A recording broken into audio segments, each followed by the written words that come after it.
Sean bienvenidos a La Gárgola Chivata.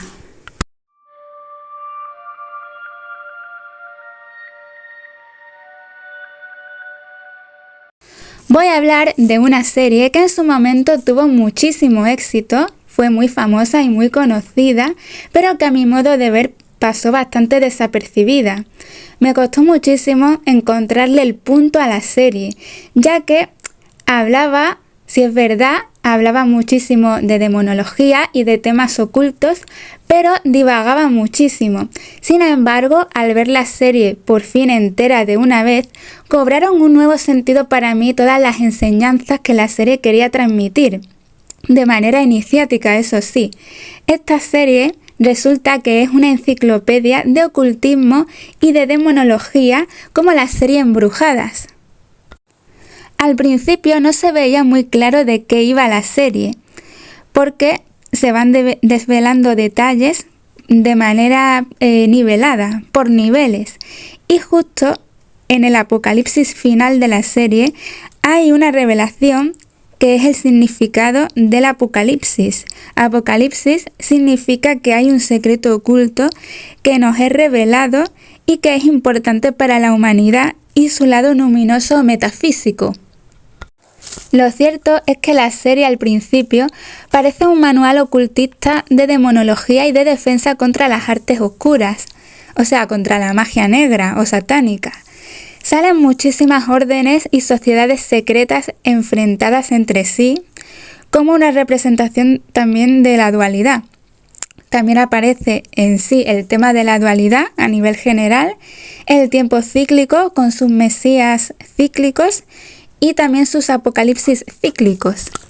Este tiempo no lineal y cíclico es para la sociedad alternativa de los iniciados, que como ya he dicho, tienen a una mesías, que unas veces puede ser afroamericana y otras veces nórdica o nórdico-judía, en este caso, porque la actriz, aunque tenga una apariencia germana o nórdica, sí es verdad que la actriz protagonista es judía. Es una característica, un rasgo que forma parte del mundo cíclico y oculto y esotérico de la serie, en contra del mundo profano, abocado al desgaste y a la muerte. Sale también el mal uso de la magia en beneficio propio.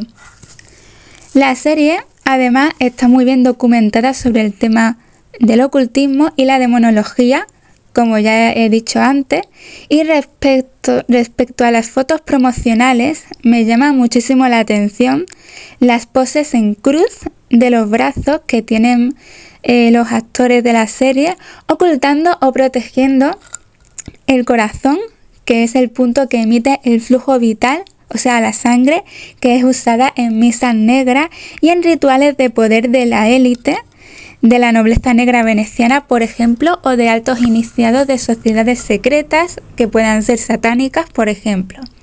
La pose de cruz tiene que ver con la gnosis respecto a la doctrina del corazón. La forma subliminal, como en tantas series y películas de la doctrina del corazón de Blavatsky y de Annie Besant, esto es una cosa que sale de manera subliminal en muchas series. Y Blavatsky, por ejemplo, Madame Blavatsky, que era una medium muy famosa, ella ya hablaba de la anatomía oculta del corazón. Además de ser un órgano físico, tenía sus contrapartes astrales y mentales. Hay poderes asociados a ese centro o núcleo que es el corazón. Claro, el tema del amor cortés, por ejemplo, tendría sentido en esta serie. El corazón también sale en muchos cuentos y es usado para embrujos y para maleficios, como lo atestiguan cuentos antiguos de cierta raigambre, como Blancanieves o el cuento Sol, Luna, Italia. Del corazón salen yin y yang, o sea, las dos energías que crean las dos espirales de chakras. De hecho, el corazón es el primer órgano en formarse en un feto y es el punto de mayor electromagnetismo. Del corazón nacen los chakras fríos y cálidos y rige el sistema nervioso según la medicina tradicional china. La sangre de las cazadoras, o sea, de las mesías o de la elegida en esta serie, suele ser una sangre sagrada y especial, como bien mencionan varias veces los vampiros en la serie, pero sin embargo nunca se menciona el tipo de sangre, dato que en la serie de Embrujadas, por ejemplo, sí se menciona. Curioso. La protagonista es Buffy Summers, una chica de 16 años que es la elegida. Ella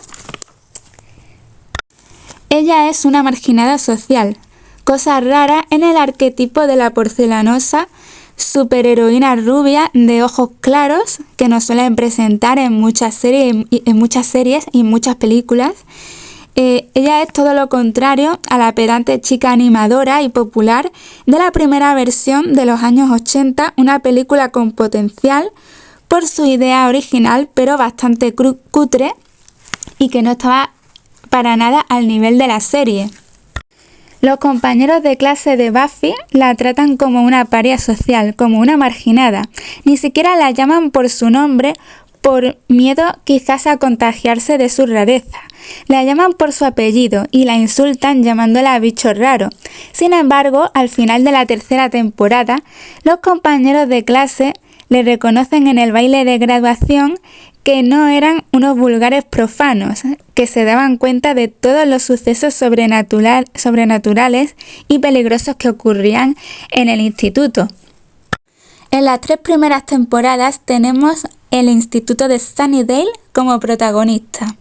Ya en el primer capítulo de la serie se dice que el instituto está sobre la boca del infierno, un centro gravitatorio de energía que causa caos y una revolución mística. La biblioteca del instituto tiene una forma octogonal. Es una biblioteca dualista, o sea que representa la dualidad, yin y yang, y también es ocultista, pero se presenta como profana para la mayoría de los estudiantes profanos que acuden cada día al instituto. Tiene ventanas con forma de luna menguante que ya señalaban el destino aciago de ese sitio, como las ventanas de la casa Hipatiev, donde ejecutaron en un ritual satánico a toda la familia Romanov, que curiosamente eran 11 personas, tras 11 semanas viviendo allí y coincidiendo con el Día de la Virgen del Carmen, lo cual es bastante tétrico.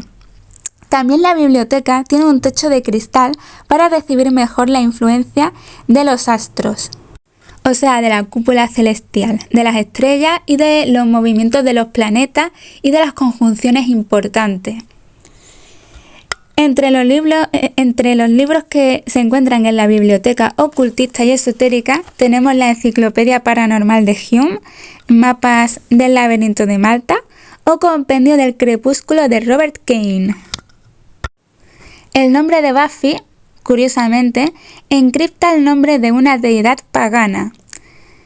El dios egipcio Buffy con PH, es raíz, curiosamente, del Baphomet templario.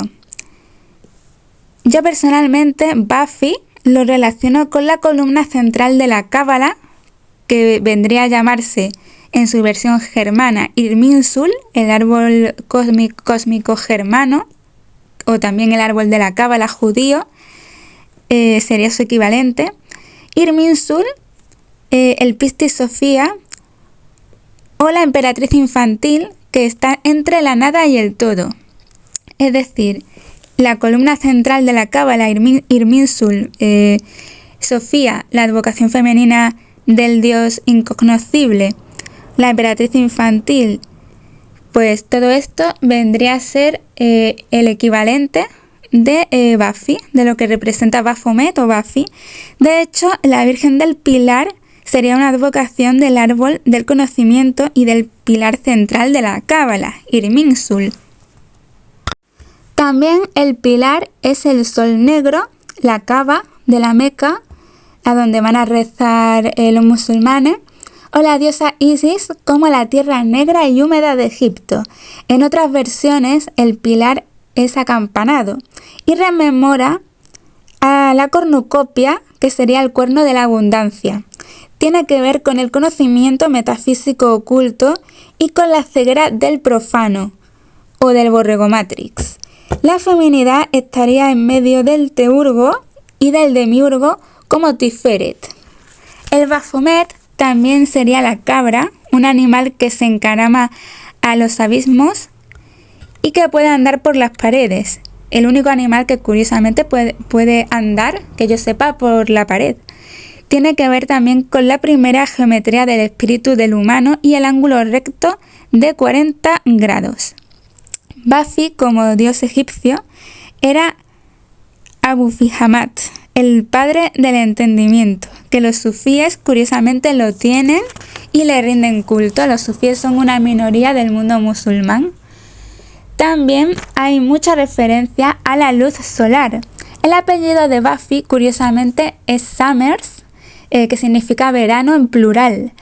Y el apellido sería de origen sumerio. El pueblo donde ocurre la serie es Sunnydale, que es otra referencia solar al sol, Sunny. Sunny en inglés significa sol, y es donde curiosamente está la boca del infierno. Y curiosamente el pueblo está en California, cerca de Los Ángeles, que fue California, provincia del Imperio Español, conocido como el imperio donde nunca se ponía el sol. También hay referencia en lo lunar, con los paseos cuando Buffy hace patrulla por el cementerio y las criaturas aberrantes de la noche, una clara dualidad entre lo lunar y lo solar. El día representa la vida profana, la Matrix, el día a día cotidiano, y por la noche digamos que la cazadora entra en acción gracias a la potencia y la influencia lunar. Tenemos también el Consejo de los Vigilantes, que es una orden secreta desde tiempos inmemoriales que han estado acompañando y guiando a las cazadoras, o sea, a las elegidas, a las mesías, y han sido aliados también de las cazadoras, y esta orden es un residuo del conocimiento verdadero y oculto que el resto de la humanidad ha olvidado. Los del Consejo además tienen su propia historia real, alternativa a la que tiene el resto de la humanidad, su versión de la historia, tienen su propia versión de la historia y su propia versión sobre el origen del mal. También tienen su propio culto con una mesías o una elegida que se encarna cíclicamente. Es curioso que esta orden y que este mundo oculto nunca necesite esperar a una mesías, porque siempre tiene una que ocupa ese lugar de manera inmediata cuando asesinan a la antigua elegida. Dato que, por ejemplo, en el mundo profano sí. O sea, en el mundo profano se supone que todavía estamos esperando a que venga otro mesías u otro profeta. Los budistas, por ejemplo, están esperando, ¿no? Los ayurvédicos, los hindúes esperan el último avatar de Vishnu, a Kalki, ¿no? Y los judíos parece que también esperan a otro, ¿no? Y por lo que parece, la cultura de la orden, del Consejo de los Vigilantes, pues es muy underground, con bibliotecas esotéricas y con una figura mesiánica que al morir resucita o se despierta o se desbloquea en otra mujer o en otra niña que hay en cualquier parte del mundo. Los que han escrito el guión de esta serie segurísimo que conocen el trabajo de María Gimbutas, la arqueóloga María Gimbutas, que era experta en el tema del paganismo prehistórico y del culto a la diosa, y también de René Guénon.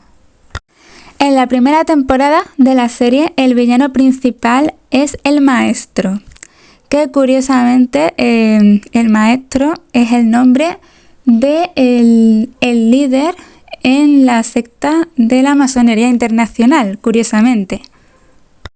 Y quería también mencionar que la Orden del Consejo de los Vigilantes, curiosamente, tiene su sede en Londres, centro financiero global.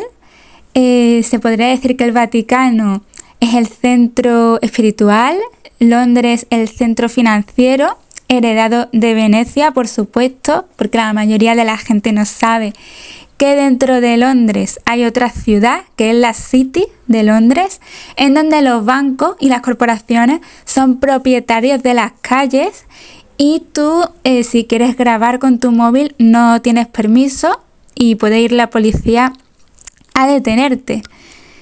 Y bueno, y luego tendríamos el brazo armado militar, que sería el Pentágono, por ejemplo. O sea, esos serían realmente los tres pilares de la verdadera élite que domina el mundo.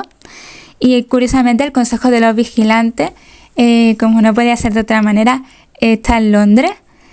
Y bueno, continuamos con el análisis de la primera temporada, en donde tenemos al maestro, que es el villano, que vive en las profundidades del Averno, o sea, en la boca del infierno, justo debajo del instituto, y Buffy baja a enfrentarse a él, curiosamente con un vestido blanco.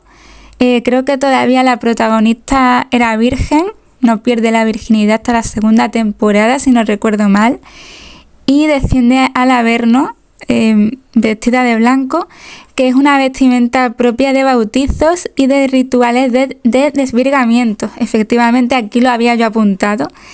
Y bueno, está también el personaje de El Ungido, que es una especie de niño anticristo, que luego, pues no sé qué pasó con este personaje, que tuvo muy poca relevancia, o se olvidaron de él, o se les ocurrieron unos villanos más interesantes y como que lo apartaron, ¿no? Lo dejaron aparcado al personaje este del niño anticristo.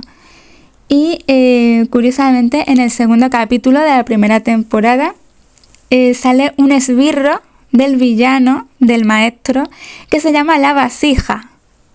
La vasija, curiosamente, es un concepto que sale en la cábala judía, que tiene que ver con la creación de la luz, un término cabalístico. Y en el minuto 38 del segundo capítulo sale una montaña truncada, sin la punta y el sol encima. Una simbología muy importante que tiene que ver con la pirámide, con el ojo que todo lo ve, que sería algo así como el sol invicto, el sol invencible, o el sol que resucita, por ejemplo, también. También en el segundo episodio de la primera temporada se dice que Sunnydale es como el centro de una convergencia mística y que el pueblo de Sunnydale tiene magia, pero que los vestigios de esa magia perdieron su poder sobre nuestra realidad, o sobre nuestra realidad mundana, por así decirlo, después de milenios.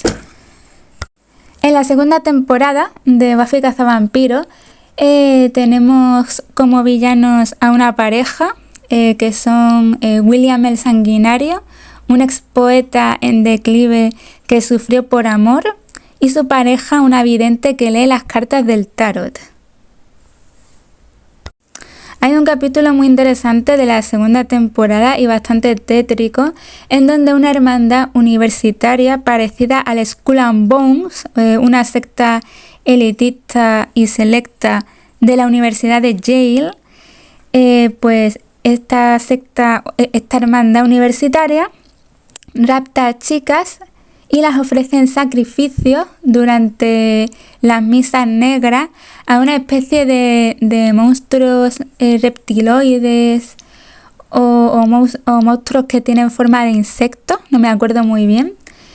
Y este capítulo me recordó bastante al caso de una niña que desapareció en Mallorca, que es el caso de Malén Ortiz. Porque bueno, ellos buscan a chicas que son medio vírgenes, porque sí es verdad que una de las chicas a lo mejor no era virgen, pero en el caso de Buffy creo que sí, que todavía sí era virgen, ¿no? Creo recordar que en el caso de Malén Ortiz había un hombre que fue asesinado, que además le clavaron un puñal en el corazón, y este hombre, Max Rossi, que moriría en una especie de ritual raro, este hombre pues le mandó mensajes a su madre y él hablaba de que él creía y estaba convencido de que una orden secreta o una orden religiosa había secuestrado a la niña Malén en el año 2013, ¿no? Y curiosamente en el capítulo 5 de la segunda temporada aparece un demonio serpiente. Y este capítulo curiosamente se estrenó un 13 de octubre de 1997. El caso de Malén Ortiz ocurre en el 2013 y el día de la emisión de este capítulo el santoral era Eduardo el Confesor, curiosamente. Y bueno, en el capítulo de la serie pues tenemos que aparece una cacería humana en el cementerio. Unos monjes, unos universitarios que celebran misas negras o rituales satánicos van disfrazados de monjes y persiguen a una chica. La chica, curiosamente, lleva una pulsera, una esclava, que es una pulsera, durante la persecución del cementerio. Y bueno, el tema del cementerio tiene que ver con el culto a la muerte, con Isis y Neftis, con Osiris, que Osiris sufre un desmembramiento, y bueno, Isis y Neftis buscan el falo perdido de Osiris, que recuerda bastante a la historia que contaba el youtuber e investigador Pedro Bustamante sobre Santa Genoveva de Notre Dame de París, y San Dionis de París, que perdía el cirio y no lo encontraba porque estaba oscuro. En el minuto 11, curiosamente, aparece un falo, una forma fálica detrás de Buffy, que bueno, el nombre real de Buffy es Elizabeth, lo que pasa es que la llaman con el diminutivo Buffy. Y aparecen dos farolas o dos columnas detrás del personaje de Ángel, que es su novio, que es un vampiro. Las dos columnas son una representación de las dos columnas de la masonería, ¿no? Del templo masónico. En el minuto 13, por lo visto,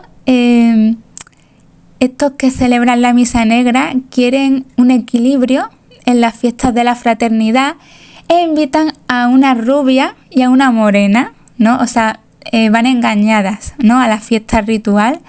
Y son dos chicas que representan a la dualidad. O sea, Buffy, que se llama Elizabeth, sería Isis, la diosa Isis, y Cordelia, la otra chica que es morena, pues la raíz del nombre Cordelia tendría que ver con el corazón.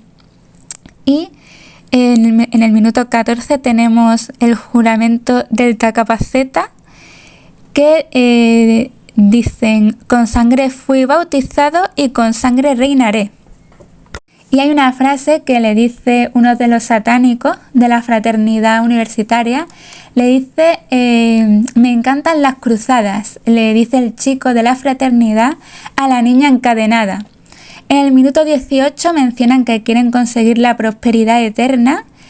En el minuto 19 mencionan el mare magnum. Y por lo visto, increíblemente, con todos los días que tiene el calendario, Malén Ortiz, la niña que desapareció en el año 2013, desaparece un lunes 13. Y este capítulo, increíblemente, pues se estrenó un lunes. Increíble, es increíble. Y por cierto, la chica a la que persiguen al principio del segundo capítulo, del quinto capítulo de la segunda temporada, se llama Kali, como la diosa negra.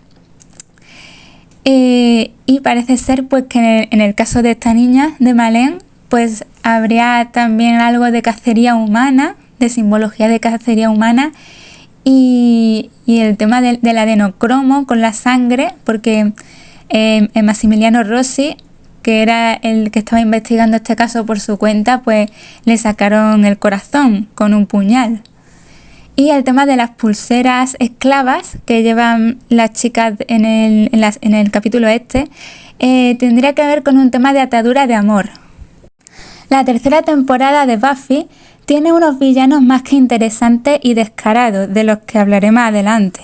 Aparece la verdadera personalidad del espíritu y tiene referencias a Castaneda. Tenemos al alcalde, que es un alto iniciado satánico que ocupa el mundo de la política y que tiene el sistema educativo como aliado y esbirro para lavarle el cerebro a los estudiantes. Y hay que recordar que Buffy aprende la historia oculta y alternativa gracias a la orden de los vigilantes, y ella conoce el mundo esotérico a través de su vigilante y de su amiga Willow, que es una bruja superdotada.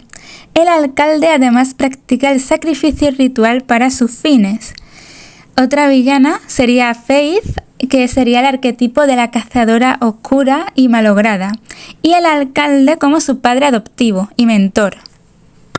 La verdadera personalidad del espíritu es un tema que aparecerá a lo largo de la serie, primero como una dualidad, como un enfrentamiento entre la cazadora del bien y la cazadora del mal, que es la contraparte de Buffy, el personaje de Faith, y resulta que cuando nosotros morimos, nuestra personalidad, o sea, nuestro nombre y nuestra cara, se convierten en un espectro, en una sombra, y nos damos cuenta de que solo eran máscaras que nos habían impuesto en esta realidad física.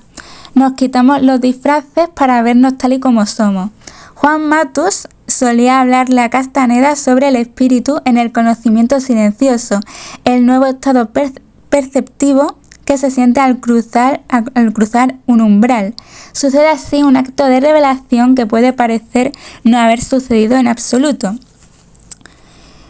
Todo cuanto pensamos y decimos depende de la posición del punto de encaje, como lo decía Juan Matus a Castaneda. Todos sangramos juntos con la cadena de nuestro reflejo y el de los demás que nos aprisionan. Esta parte me recuerda mucho a la batalla final que tienen las dos cazadoras, Buffy y Faith, y ya que ambas se sienten enemigas en el mundo material o físico, en el mundo de la materia. El personaje de Faith es la cazadora que se desvía hacia el mal y presenta unas reacciones compulsivas e histéricas que responden a una serie de traumas de la infancia o quizás a un parásito energético o arcóntico que se le ha adherido. Hay una situación en el último capítulo de la tercera temporada en el cual Faith y Buffy acaban en estado de coma muy grave en el hospital, y tiene lugar un encuentro en un mundo intermedio o en el astral, o sea, en el limbo, ¿no? Podría ser el limbo. Cuando ambas hablan, se produce un encuentro sin reproches, sin remordimientos, y hablan plácidamente, como si nunca hubieran sido enemigas. Faith le dice a Buffy que use todo su arsenal para luchar contra el enemigo al que Faith había apoyado, o sea, contra el alcalde, que es un político satánico, un alto iniciado, para salvar a los compañeros del instituto de Buffy de una masacre.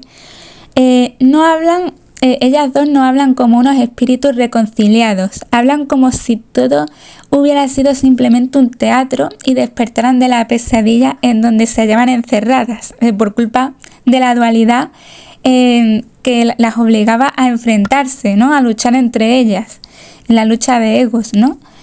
Estos conflictos en la vida real se producen por la separación entre el ser y el deber ser, como explicaba muy bien el youtuber Goerreich en su vídeo Crear versus Creer, que por lo visto nos atamos a la incompletitud porque nos dejamos fagocitar por un trauma o un conflicto que no conseguimos superar.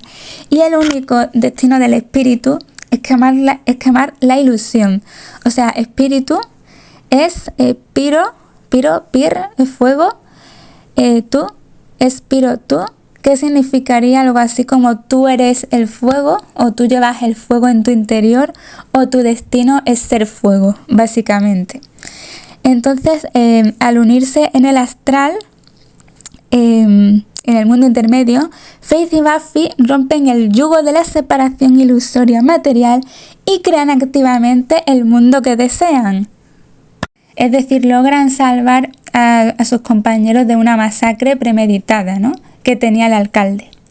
En la cuarta temporada Pues bueno, la cuarta temporada sí es verdad que al principio se nos presenta aburrida, pero interesante, porque tenemos el mundo esotérico ocultista del hermetismo contra el mundo corporativo, cientificista y ateo de la Bata Blanca, de Bata Blanca. Es una crítica al materialismo cientificista moderno. Hay que decir que la naturaleza posee magia, dignidad y misterio. Los ciclos de la naturaleza deben manifestarse de forma natural, no sobreprotegerla, es decir, no obsesionarse con el cambio climático, porque las fluctuaciones son típicas y forman parte de la naturaleza, que es una especie de entidad que se desenvuelve y se desarrolla en un proceso cíclico y a través de niveles. Y entonces, pues eso, no hay que sobreproteger a la naturaleza, no es un bebé que necesite nuestra protección, porque de hecho esa es la visión del romanticismo, ¿no? Dejar a la naturaleza o a la magia que sea ella misma como un espíritu viviente, como una entidad, como el arcano del mundo en las cartas del tarot, que de hecho es un arcano, ¿no? En las cartas del tarot, la naturaleza, que dentro del mundo, o sea, el mundo no lo entendemos como éxito laboral o como me voy a escapar a otro continente, no, ahí en el arcano del mundo, del tarot, también está el mundo de la naturaleza como una entidad viva. Entonces, bueno, según la religión celta, el individuo no tiene derecho a alterar, o sea, es decir, a ser sobreprotector usando la excusa del ecologismo para proteger a la naturaleza, que es una entidad viva y mística. Y bueno, esa es una visión decadente y postmoderna, ¿no? Del hombre moderno. El mundo es un arquetipo, es la meta en el tarot. Decir que el mundo y su naturaleza necesitan protección es interferir y es asumir que es inferior por falta de razón. Y si el individuo intenta someter o manipular o tergiversar la naturaleza, pues será castigado, según la cosmovisión en la religión celta. La naturaleza es guardiana de sí misma, al igual que el mal o el poder de las tinieblas, que en la serie se oculta bajo capas y capas de cebolla a través de prejuicios, leyendas o supersticiones. La cuarta temporada, básicamente, es el enfrentamiento entre el hombre armado, o sea, el hombre de guerra, el hombre armado, corporativo, freudiano y estatalista contra las fuerzas místicas, ocultistas y la visión mágica del mundo con sus mitos y sus leyendas y su folclore. La líder de la corporación, llamada La Iniciativa, es una profesora de psicología en la universidad. Hay que decir además que la naturaleza, entendida como magia, como lo místico y lo sobrenatural, es algo que encanta y sorprende, pero es una moneda de doble cara. Es curioso cómo la corporación científico-atea de Bata Blanca y militarista de la Iniciativa se dedica a cazar monstruos, vampiros, demonios místicos y legendarios que los borregos de la Matrix ignoran, pero al mismo tiempo la corporación no cree en figuras heroicas, mesiánicas, ni cree en figuras gnósticas, ni en figuras legendarias. O sea, menuda contradicción. Es una grandísima contradicción porque niegan la existencia del espíritu, ¿no? De la fe, lo luminoso y todo lo que conlleva negar la dimensión profunda y metafísica del ser humano. Entonces tenemos un conflicto entre el mundo ateo de Bata Blanca y el mundo hermético, ocultista, que cree en la mística, ¿no? En lo sobrenatural, pero de una manera luminosa, ¿no? y profunda. Entonces, por un lado tenemos la corporación negacionista y militarista que niega la idea crística de una Mesías, o sea, de una elegida, una salvadora que viene a despertar a la humanidad. Y por ejemplo, sus compañeros de instituto consiguen despertar y se dan cuenta de todo el trabajo que ella hacía, niegan lo metafísico y pues eso, es una batalla entre la ciencia contra la fe y el ocultismo. Y bueno, el mundo profano de Buffy, pues básicamente la gente tiene una vida superficial, la gente profana cree que no existe el mal, simplemente porque no lo ven, por eso ya no existe. Pero hay una minoría que sí puede ver al mal, que lo sigue viendo y lo combate en el presente. Son unos humanos que viven y mueren sin saber y sin conocer la cara oculta del mundo. Y por otro lado, pues tenemos la visión cíclica del tiempo, la visión esotérica, ocultista, mágica, mística, mitológica, folclórica. Sería algo así como el inconsciente colectivo, ¿no?, de la humanidad. Ellos tienen una mesías cíclica y curiosamente en este lado, en el lado de la elegida, de la que está despierta y lucha contra el mal, en este lado realmente quisieran estar mucha gente aunque no lo reconozcan, ¿no? Entonces este lado tiene una visión cíclica del tiempo, una mesías cíclica, porque cuando matan a una cazadora rápidamente se desbloquea la esencia de otra chica, de otra niña o de otra mujer, y es la nueva cazadora, ¿no?, la nueva elegida. Entonces, claro, ellos siempre tienen una mesías con todo lo desempoderante o no que puede llegar a ser esto, ¿no? Y esta especie de mesías o de elegida ella representa a dos personajes. Sofía es la advocación de Dios en los evangelios apócrifos, que son unos evangelios que censuraron en los 3 primeros siglos después de Cristo, y el personaje de Norea, que es la hija secreta, censurada y oculta de Eva, que conoce a un ángel chivato que le revela el origen oculto de la humanidad, ¿no? O sea, el origen oculto de la humanidad es que nosotros éramos una especie de dioses o de espíritus libres y nos encerraron aquí, en la materia. Y de eso va el evangelio de Norea, del pensamiento de Norea. Y hay, bueno, en este bando, en esta visión oculta del mundo, hay entidades metahumanas. Efectivamente, esto se menciona constantemente, una constante en las 7 temporadas, sobre todo en la 5ª, que es cuando llega la hermana pequeña de Buffy, y en la 7ª. Hay rituales mistéricos y se basan en René Guénon, en María Gimbutas y curiosamente en el gimnasio donde Buffy entrena, que esto me parece que a partir de la 4ª temporada aparece un símbolo muy interesante que yo cuando lo vi supe inmediatamente que era, porque justo antes de ver la serie me había leído el libro Dioses y Diosas de la Vieja Europa de la escritora María Gimbutas. Y bueno, seguro que muchísima gente no sabría al ver la serie lo que significaba el símbolo ese, que es como una especie como de H rara, pero en realidad creo que era una especie de rana, o sea, de mujer antropomorfa, una mujer rana dando a luz, ¿no?, en pose de parir, de dar a luz. Y bueno, en este mundo, pues bueno, el mundo este cíclico y esotérico de la elegida, de la cazadora, pues se basa en los evangelios apócrifos, como ya he mencionado antes. Están los vigilantes, que son los personajes del evangelio de Enoch, de la iglesia copta etíope. O sea, por un lado, el vigilante cada cazadora tiene un vigilante, y el vigilante, pues bueno, pueden ser los ángeles, podría ser por ejemplo Hasatán, que es una especie de ángel chivato que vigila el comportamiento de la humanidad, pero también podría ser el Elez, ¿no?, el ángel chivato de Norea, ¿no? Y bueno, en la serie pues digamos que los vigilantes son los encargados de administrar y escribir en un cuaderno de bitácora todo lo que hace la elegida, todo lo que hace la cazadora, porque con cada nuevo asalto contra el mal pues descubren cómo vencer a una criatura, ¿no? Entonces estos guardianes y estos vigilantes pues son testigos de la presencia de cada elegida cíclica, ¿no?, de cada mesías que viene, ¿no?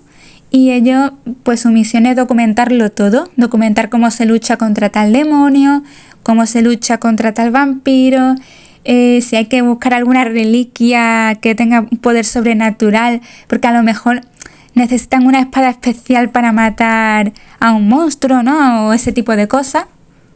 Y bueno, llegamos a la 5ª temporada, que yo creo que esta fue de la más emocionante, después de una 4ª bastante aburrida, pero bueno, es interesante, la visión de la 4ª temporada es muy interesante. De hecho, había un capítulo que daba bastante miedo en la 4ª temporada, que tenía que ver con el tema de la voz, ¿no? Que Buffy tenía que usar la voz contra unos monstruos que tenían una sonrisa como una mueca en forma de sonrisa, y tenía que ver con el tema del tiempo, creo, y con el tema del corazón, porque estos monstruos, por lo visto, se merendaban corazones y dejaban a toda la gente muda, o sea, la gente no podía hablar, y entonces Buffy logra pegar un grito, que esto tiene que ver con el tema del verbo, ¿no? De la encarnación del verbo, de la palabra, ¿no? Y tiene que ver también con el alfabeto rúnico, el alfabeto de la cábala, ¿no? Porque se crea el sonido y a través del sonido tú puedes contar una historia, tú puedes nombrar a los animales, que es lo que hacen Adán y Eva, ¿no? Nombrar a los animales. Y ese capítulo fue uno de los capítulos que más miedo le dio a la gente y fue muy chulo en una temporada tan aburrida y tan plana como fue la 4ª. Y llegamos a la 5ª temporada, bastante chula. Y bueno, aquí tenemos a un nuevo personaje que es Dawn, la hermana de Buffy, que curiosamente Dawn significa, bueno, sería traducido como aurora, ¿no? En castellano. Y bueno, esto tiene que ver con la estrella de la mañana, con Lucifer, ¿no? Con Lucifer, o sea, Dawn sería el lucero y Buffy sería Lucifer, porque de hecho Lucifer realmente es una mujer, ¿no? Esto la mayoría de la gente no lo sabe, se piensan que Lucifer es un demonio, pero Lucifer realmente es una tía, o sea, es un espíritu femenino, ¿no? Una advocación de la divinidad. Y pues bueno, de hecho, Jesucristo en un evangelio del Nuevo Testamento, él menciona que él es el hijo de la estrella de la mañana, o sea, él sería el lucero, el hijo, la hermana de Buffy, y Buffy pues sería Venus, ¿no? El planeta del amor, o sea, Lucifer es un planeta, el planeta del amor. Y tenemos como villana a la diosa demonio Glory, que se traducirá como Gloria, básicamente. Y bueno, Dawn, la hermana de Buffy, pues ella tiene una característica muy interesante que sale en muchos mitos y en muchas leyendas, y es que ella tiene un nacimiento mágico. Ella nace ya siendo adolescente, ¿no? Y Buffy y su madre tienen recuerdos falsos, o sea, todo el entorno tienen recuerdos prefabricados de que han tenido a la hermana pequeña de bebé, de que han convivido con ellas, pero en realidad es mentira, ¿no? Pero bueno, Dawn es una especie de energía comprimida en el cuerpo de una niña y es una especie de llave mística codiciada por la diosa demonio Glory, la villana de esta temporada, y ella nace ya como adolescente, algo parecido al nacimiento de Atenea, que nace ya adulta, ¿no? De un tumor de su padre, el dios del rayo.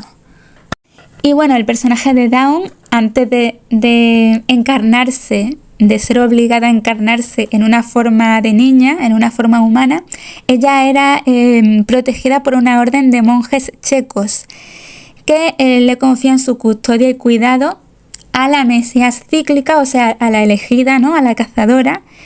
Y bueno, pues la villana de esta temporada, Glory, es una diosa de la antigüedad, pero claro, ¿qué pasaron con muchos dioses que existían en la antigüedad?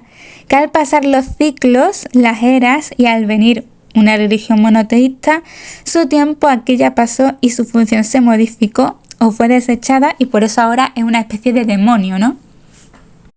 Y llegamos a la sexta temporada, que bueno, es bastante plana, bastante aburrida. Y básicamente, sí es verdad que tiene un punto de diversión, porque básicamente la sexta temporada plantea qué pasaría si unos profanos que han despertado y que han aprendido a usar magia y conjuros, qué pasaría si se hicieran con el poder de la ilusión, ¿no? Entonces, pues bueno, estos tres personajes pues traen de cabeza a la protagonista durante bastante tiempo y se salen con la suya, ¿no? Pero bueno, al final reciben su merecido porque estaban haciendo un uso indebido de la magia.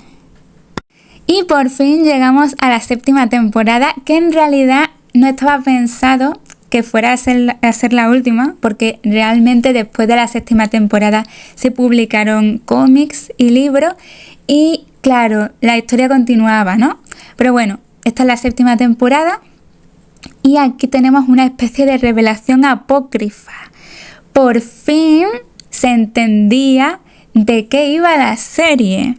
Es decir, la serie se basa en el Evangelio del Pistis Sophia, descubierto en 1778 en Hipóstasis Arcóntica, y el pensamiento de Norea y el Códex de Carl Jung. O sea, tenemos tres textos que son de Nag Hammadi, de la biblioteca de Nag Hammadi, que estos aparecieron más tarde, en 1945, en una vasija en Egipto, Hipóstasis Arcóntica, el pensamiento de Norea y el Códex de Jung. Y bueno, yo ya estaba desde el primer capítulo con la mosca en la oreja, porque, claro, el villano de la séptima temporada, curiosamente, se llama el primero o el primer mal. Y claro, qué curioso que en los evangelios apócrifos, el villano, que se hace pasar por el Dios verdadero, pero que en realidad es un demonio, curiosamente se llama el primer arconte. Increíble, pero cierto. Y bueno, se podría decir que la última temporada es un ciclo completado de una iniciación porque hay una revelación.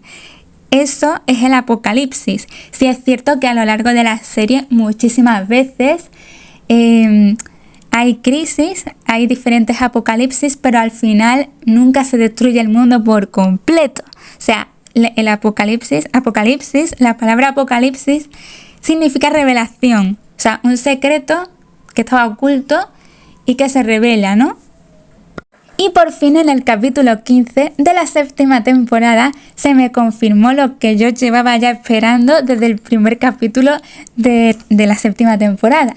Y es que aparece una transacción comercial entre un operante y una entidad metahumana y la historia de cómo los chamanes prehistóricos contactaron con el espíritu de la primera cazadora, que sería en este caso Sofía, ¿no?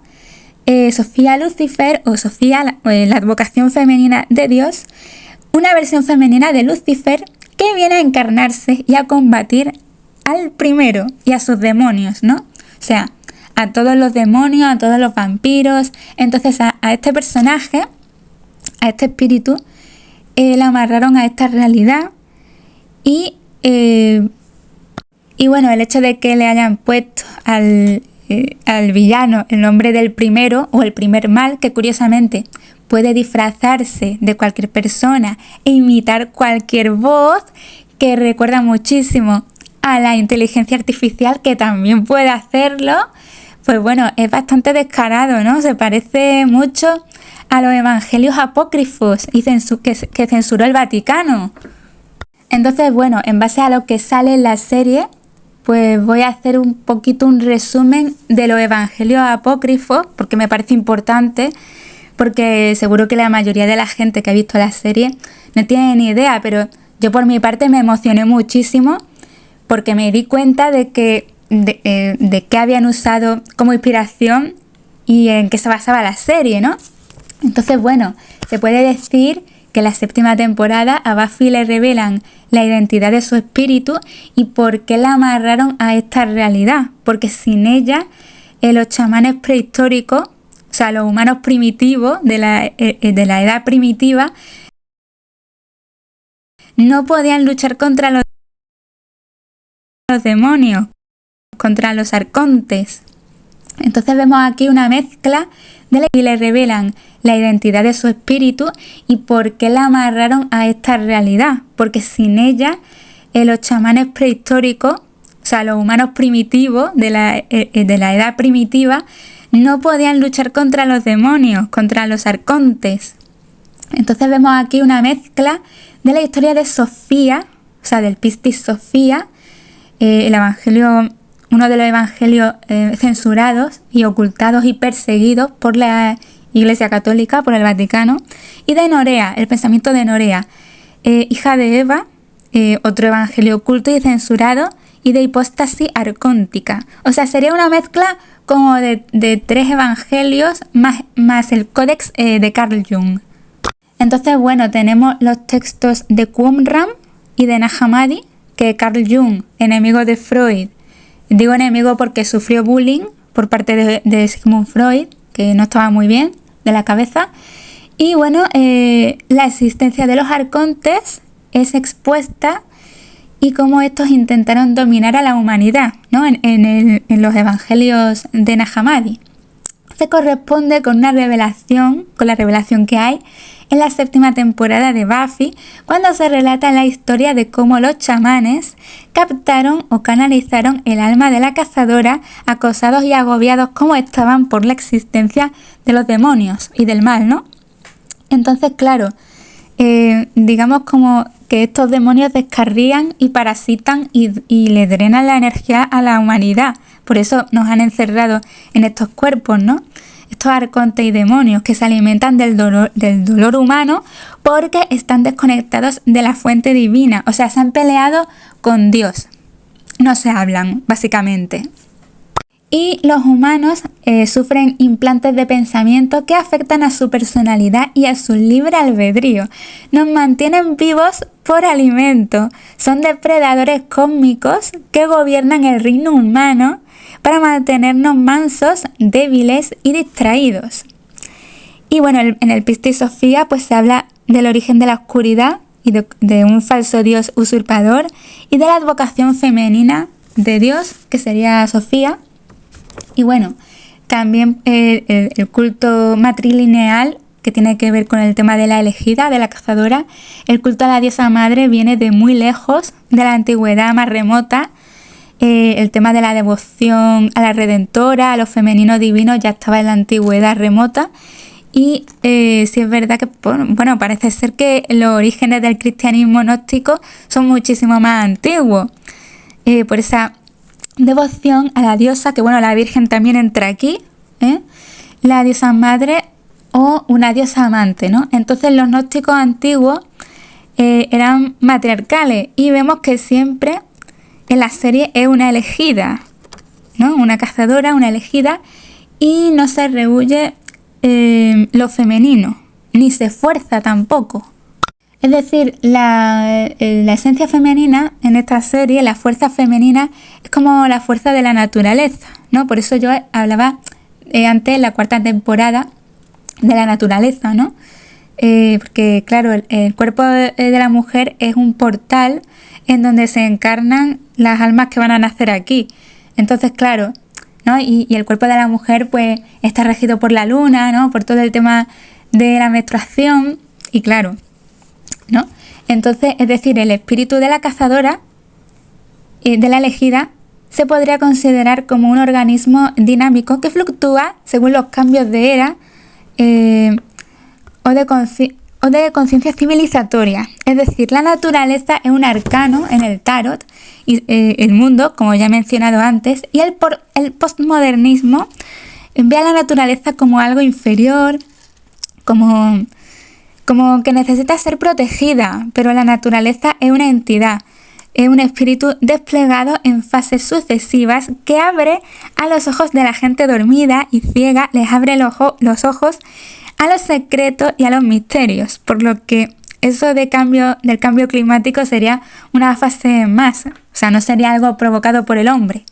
Entonces, bueno, vuelvo a mencionar el tema de los dos puntos de vista, la dualidad que aparece en la serie, el mundo profano y el mundo esotérico, oculto, en donde tienen su mesías cíclica, que es la cazadora. En el mundo profano, pues bueno, el mundo profano, la Matrix, o sea, la gente que está dormida básicamente, pues es un mundo lineal, plano, inconsciente, ciego, oficialista, negacionista. Esperan a un mesías que no llega. Bueno, ya llegó, ¿no? Pero bueno, los budistas y los judíos dicen que tiene que venir otro, ¿no? La gente profana del mundo moderno civilizado pues no tiene fe, vive de espaldas al elemento trascendente, a lo luminoso, ¿no? A lo, bueno, si lo queremos llamarlo sobrenatural, que no sería una palabra apropiada, ¿no? No creen en el alma, no están preparados para un destino o apocalipsis aciago, ni para una verdad bastante dura, ¿no? Digamos que es el mundo ateo oficialista de bata blanca, ¿no? Y luego tenemos el mundo esotérico como sociedad paralela, con su historia paralela, un mundo tenebroso y peligroso que tienen mesías de forma constante, o sea, todo el rato tienen a una elegida, ¿no? Es chulísimo, tienen a alguien que les defiende, que combate al mal. Y bueno, tenemos el tema de la biblioteca oculta, que esto es muy importante, el tema de la transmisión oral y escrita del conocimiento que en el mundo profano ya se ha perdido. Y bueno, no han perdido esa cadena de transmisión de la tradición, de la antigua tradición, cosa que en el libro El reino de la cantidad y la calidad de René Guénon se ve cómo el mundo moderno ha sepultado todas sus raíces ancestrales y las está pisoteando. Y pasamos a los personajes, que hay personajes que son interesantes. Tenemos al personaje de Ángel, que representa, digamos así, el amor cortés, ¿no? O el amor, la galantería, ¿no? Y también sería el arquetipo del amante sufridor. Luego tenemos también a Willow, que es la mejor amiga de Buffy. Curiosamente es judía, es pelirroja y practica el neopaganismo, la Wicca, ¿no? Y es una combinación curiosa de judía y de bruja, ¿no? Y bueno, tenemos en la protagonista Buffy, pues el tema básico de este personaje es la pérdida trágica de la juventud debido a la exigencia de una misión. Luego tenemos al personaje de Cordelia Chase, que bueno, al principio aportaba lo suyo desde una distancia. Luego cuando ya empezó a acercarse al grupo de los protagonistas, pues ya como que el personaje no se sabía qué pintaba, no aportaba mucho. Y bueno, Cordelia Chase pues representa todo lo superficial, el amor profano, el materialismo, los deseos egoístas de la masa inconsciente y dormida. O sea, Cordelia básicamente es la gente que vive en Matrix, ¿no? Y que no ha despertado y viven en el mundo de Yuppie y tal, ¿no? Y sí es verdad que Buffy, por ejemplo, pues ella sí se divierte, va al centro comercial, le gusta mucho el tema de la moda y la ropa, pero eso no le impide centrarse en su lucha, ¿no? Contra el mal. Luego tenemos el personaje de Spike, que empieza siendo un villano y se acaba uniendo al grupo. Es un vampiro y es el arquetipo del chico malo que evoluciona de poeta romántico y pánfilo hacia una especie de gamberro, ¿no? Tenemos también a Dawn, la hermana pequeña de Buffy, que nace de manera milagrosa y marca el destino vital y la gran prueba de la elegida, que es Buffy. Luego tenemos el personaje de Giles, que es el vigilante, el sabio, el maestro, el guardián de la sabiduría y del conocimiento alternativo, mentor y guía de la cazadora. Xander, que sería algo así como el arquetipo del loco en el tarot, el amigo bufón de Buffy, que se queda tuerto al final de la serie. Y tenemos también a Faith, que es la contraparte o la sombra de Buffy, es otra elegida porque claro, al morir Buffy aparece una segunda cazadora y cuando matan a la segunda cazadora aparece otra cazadora para sustituir a la segunda cazadora. Es un poco lioso y bueno, hay dos cazadoras de manera oficial. Y bueno, voy a profundizar también en otro tema que es muy interesante y muy importante, que es la visión de la muerte que tiene la serie, que es una visión gnóstica. Bueno, esa es una de los 3 tipos que creo que yo percibí. Y es que, bueno, Buffy muere, ella se sacrifica por su hermana y luego es resucitada por su amiga, la bruja judía, y por el resto del grupo de sus amigos. Todos creían que ella estaba traumatizada por haber muerto, pero era al revés, estaba traumatizada por haber sido resucitada y por haber sido arrancada del cielo, o sea, de su reposo, ¿no?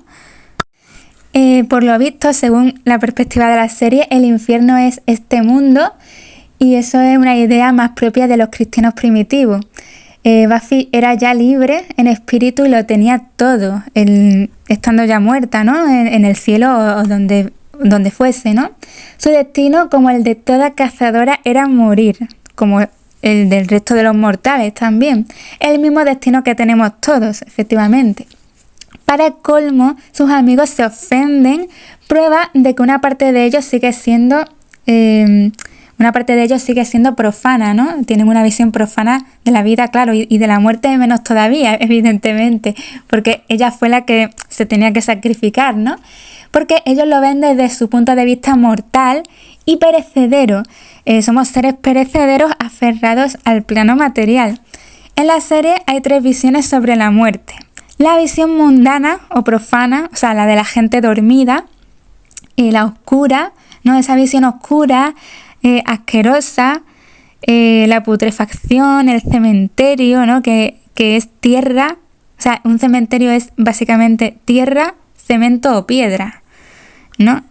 La visión nocturna, aciaga, inquietante, muy, muy como Halloween. Esa visión del qué será de mí, del olvido, de seré olvidado, ¿no? La separación, la pérdida y también la ignorancia. La segunda visión es la gótico-romántica y es que Buffy se enamora de Ángel y claro, ella está en la flor de la vida, enamorada de la muerte simbólicamente porque Ángel es un vampiro, pero un vampiro que tiene alma y bueno, incluso esto se podría interpretar como un coqueteo con la muerte. Y claro, y hay que tener en cuenta que la serie es contemporánea a la subcultura gótico-urbana de los años 90. Y bueno, Ángel, que es su primer amor, sería algo así como el ángel de la muerte, pero también el ángel del amor eterno. Y como última y tercera visión tenemos la visión gnóstica del cristianismo primitivo, el cristianismo primigenio, en donde Buffy asume su destino, que básicamente es morir, por amar, para salvar la vida de su hermana. Esta visión gnóstica se va revelando a lo largo de la serie. Entonces, bueno, tenemos al filósofo coreano-alemán, un filósofo que a mí me gusta mucho, que se llama Byung-Chul Han, en su libro La agonía del Eros. Y es que algo decisivo en la lucha, por lo visto, no es la superioridad física, sino la capacidad de muerte. Quien no tiene la capacidad de morir no arriesga su vida. Por ejemplo, la familia Romanov, ¿no? Se podrían considerar algo parecido al Mesías, ¿no? A Jesucristo, porque ellos se sacrifican. Tenemos también a Juana de Arco y los avatares crísticos, Buda, Cristo y Nana de Sumeria, que tenían ya un destino aciago y doloroso. Y bueno, en la tradición budista, pues hay un ritual que se llama la visión del cementerio, en donde un monje solitario tiene que pasar la noche en un cementerio donde lucha y finalmente supera su miedo a morir. Su maestro usa la proyección astral para hacer la experiencia más espeluznante, más aterradora, para anular la bravuconería del neófito que se inicia. Y bueno, también me gustaría leer una frase del libro Nosotros los Mortales, del filósofo andaluz Buenaventura Pérez Fernández, en donde él realiza un estudio sociológico, cultural y religioso sobre la muerte, en la sociedad actual, moderna. El libro curiosamente es de 1997 y bueno, dice así, ¿no? Es una extraña debilidad del espíritu humano el que jamás la muerte esté presente en él, por más que ella se nos aparece en todo bajo mil formas diferentes.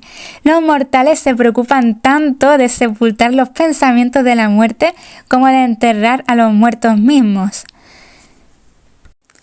La muerte como la exposición de una tendencia contraria que reivindica el valor de la muerte, viendo en ella el momento decisivo de la existencia. O sea, esto a mí, por ejemplo, pues me recuerda al momento en el que Buffy muere y se sacrifica en la 5ª temporada para salvar a su hermana. Pensar en la muerte es fructífero siempre y cuando no adquiera un carácter patológico. La filosofía existencial pone de manifiesto que la existencia humana está sellada por su mortalidad, y es obvio que el hombre tiene que hacer algo con su muerte futura y que el intento de ocultarla o esquivarla conduce necesariamente a una existencia inauténtica, a un vivir instalados, como decíamos, en la mentira y en la falsedad.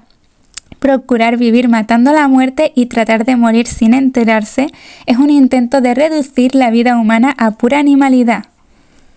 Y bueno, el libro también habla de temas muy interesantes, es un libro bastante extenso, habla de la conciencia de finitud y bueno, también habla de la metafísica de la resurrección, ¿no?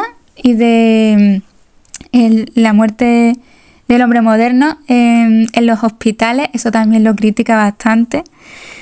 Y pasamos también, voy a analizar también un tema bastante desconocido, que es el tema de la sabiduría hiperbórea. Entonces, bueno, voy a hablar de un tema polémico, que es la sabiduría hiperbórea. En la 4ª temporada de Buffy se encuentra con la primera cazadora, que es su antepasada, ¿no? Es la antepasada de todas las cazadoras, de todas las elegidas. De todas las elegidas que están llamadas a combatir el mal. Entonces, bueno, aquí tenemos un ejemplo que sale en los libros de la sabiduría hiperbórea, los fundamentos de la sabiduría hiperbórea, creo que se llaman, y aparece el tema de la prueba de familia y la mujer Kali, porque claro, la antepasada, pues claro, es una mujer prehistórica, tiene la piel negra, y se parece muchísimo a la diosa Kali en su comportamiento, o sea, no solo a nivel físico, también en su comportamiento y en su fiereza, en su forma de ser.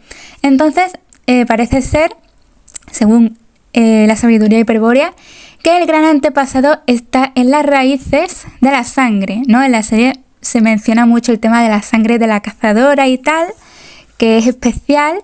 Y entonces, bueno, básicamente, según la sabiduría hiperbórea, el antepasado te espera, te dará un regalo, que es la muerte, la liberación contra la fragmentación, que sería el karma familiar, o sea, todas las ramas de descendientes que se han ido dispersando por ahí en el caos de este mundo.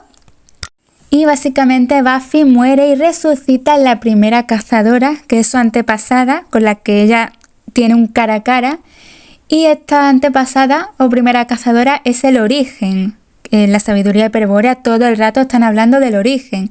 Por eso Buffy muere y resucita a través de ella, ¿no? De un arquetipo arcaico que es el ancestro, ¿no? Su primer ancestro, ¿no? Que, bueno, esto tiene un tema muy profundo.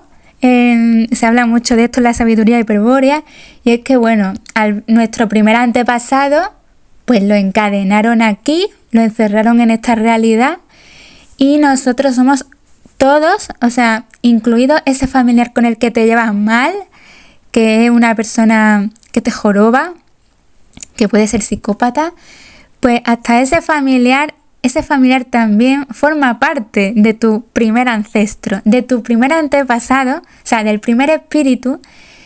Tu primer antepasado fue un espíritu que fue engañado para que viniera a este plano.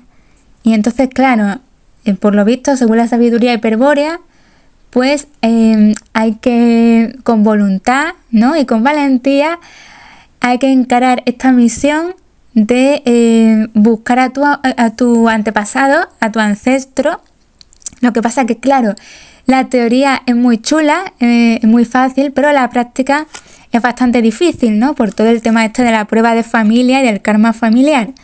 Entonces, bueno, de la confrontación surge la verdad primordial, el porqué de la caída. Entonces, claro, la primera cazadora, curiosamente, se llama sin ella, ¿no? Sin lo femenino, ¿no?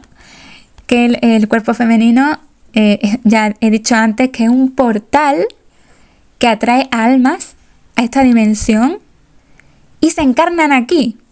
Entonces, bueno, sin ella, la primera cazadora se nos presenta como la mujer Kali, no la diosa Kali, la mujer Kali, porque es de carne y hueso, la primera antepasada de la mesías nórdica, que es Buffy, que logra plantarle cara a su ancestro.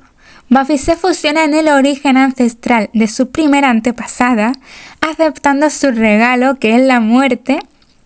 Y entonces, claro, su antepasada sufre la maldición de su descendencia multiplicada. O sea, por decirlo así, nosotros somos espíritus fragmentados de un espíritu original, nuestro ancestro, que fue el primer engañado, ¿no? Y es bastante parecido a lo que creían los cristianos primitivos también. Entonces, claro, pues su antepasada, sin ella, sufre la maldición de su descendencia multiplicada, escindida en ramas y encadenada a este plano. O sea, las ramas son los distintos descendientes que se han casado, han procreado, han tenido hijos y tal, y se han multiplicado por toda la faz de la tierra. Entonces, bueno, la primera cazadora le dice a Buffy: no tengo discurso. Que bueno, esto se podría traducir como no tengo la palabra o no tengo el diálogo, ¿no? No tengo nombre, vivo en la acción de la muerte, la sangre llora, la herida penetra, soy destrucción y absoluta soledad. La verdad que yo creo que el guionista que escribió esta serie, yo creo que se leyó la sabiduría hiperbórea, que conoce los libros de la sabiduría hiperbórea y que entiende de ocultismo nazi, entiende bastante del tema. Entonces la primera cazadora hace hincapié en la soledad y le dice a Buffy, o sea, le reprocha con dureza que dé de lado a sus amigos, o sea, hace hincapié en el tema de la soledad, ¿no? Del guerrero solitario. Esto sale en los fundamentos de la sabiduría hiperbórea. Curiosamente, el otro día vi un vídeo que hablaba del tema, como si fuera una advertencia de lo que le iban a hacer. O sea, sus amigos le hacen un ritual para resucitarla y hacerla regresar al infierno terrenal. Bueno, esto es una visión gnóstica o cátara de la vida, ¿no? Los cátaros creían en esto, ¿no? Creían que esto era un plano muy chungo y muy decadente, donde hay miseria, guerra, dolor y sufrimiento. Entonces, bueno, ¿qué es la sabiduría hiperbórea? Bueno, para algunos una doctrina sectaria que surge en los años 80 de la mano de un libro fantástico, esotérico, conspiranoico y también antisemita, aunque no sé hasta qué punto el libro original de Belicena Vilca era antisemita, porque por lo visto el libro parece ser que lo tergiversaron, y es verdad que la novela tiene muchas incoherencias. O sea, por ejemplo, en el libro de Belicena Vilca, de la sabiduría hiperbórea, este supuestamente es un libro que se escribe en los años 80, mientras que los fundamentos de la sabiduría hiperbórea parece ser, según la orden de los caballeros de Tiro-Dal, parece ser que esto era de la Alemania nazi y se lo llevaron a Argentina. No hay pruebas, no hay pruebas de esto, pero bueno, es interesante. Y bueno, tenemos el libro de Belicena Vilca, una historia fantástica, esotérica, que habla de los íberos y de la Atlántida. Esa es la única parte interesante de la novela, es un tocho de novela. Y bueno, y una parte de la novela habla del pacto cultural y el pacto de sangre, ¿no? Y bueno, el pacto de sangre supuestamente son el pueblo ibérico o celtibérico, el pueblo ario, según el libro este, y el pacto cultural, que dice, según el que escribió el libro, sería el pueblo semita, ¿no? Pero no tiene mucho sentido porque dice que la gente del pacto cultural, que seríamos los españoles, ¿no? Los actuales españoles, que somos un pueblo mestizo, y en cambio los judíos son un pueblo menos mezclado, o sea, ellos no se han mezclado tanto. Entonces dice el libro todo el rato, hace hincapié en la pureza de sangre para salvarse, para llegar al origen, pero es que el pueblo español es un pueblo mestizo, como he dicho antes, nos hemos mezclado con todo el mundo, y siendo mestizos, ¿cómo nos vamos a liberar supuestamente? O sea, sí tiene mucha incoherencia, ¿no? Ya haré un vídeo hablando de la sabiduría hiperbórea, ¿no? De mi opinión, porque hay cosas de los judíos que sí son verdad, pero critica mucho a la religión semita, porque claro, tiene un trasfondo nazi, ocultista, ¿no? La secta esta, pero también es verdad que, por ejemplo, que el tema de los judíos, por ejemplo, está el tema del trauma y del control mental MKUltra con Abraham y cuando Moisés rompe las tablas de la ley. Y bueno, eso por un lado es la religión judía, pero la religión católica no es muy diferente porque se usa el tema del crucificado de manera amenazante para provocar disociación, ¿no? O control mental mediante trauma. Entonces, bueno, para otros sí es verdad que la sabiduría hiperbórea pues es un cóctel explosivo y sugerente, que esto sí es verdad, dejando aparte el tema del ocultismo nazi, mezcla el gnosticismo cristiano y la sabiduría nórdica del pueblo vikingo, y esta parte es muy chula, esto lo reconozco, sí. Entonces sí es verdad que es una sabiduría rebelde que se opone al dios semita y aspira al estado original del hombre. Se basa en la experiencia directa y personal del individuo y no en la fe, bueno, en la creencia más bien, en la razón o en un dogma religioso, ¿no? No es un dogma, no son normas, o sea, la sabiduría hiperbórea usa símbolos y una historia mágica. También se basan bastante en la película de Conan el Bárbaro, lo cual está bastante bien, porque es una película muy mística que representa muy bien al pueblo bárbaro, el pueblo bárbaro original, no al que tergiversa Hollywood. Y bueno, la sabiduría hiperbórea es un conocimiento frío, crudo, que da miedo, ¿no? Y que pretende alertar de la decadencia infernal en la que vive el hombre, mal llamado moderno, en la edad del Kali Yuga. Todo lo contrario al positivismo crónico y amuermante de la nueva era de Acuario, que exalta unas emociones y un sentimentalismo patético y cansino para adormecer al buscador de la verdad que acaba llegando a la mercadotecnia.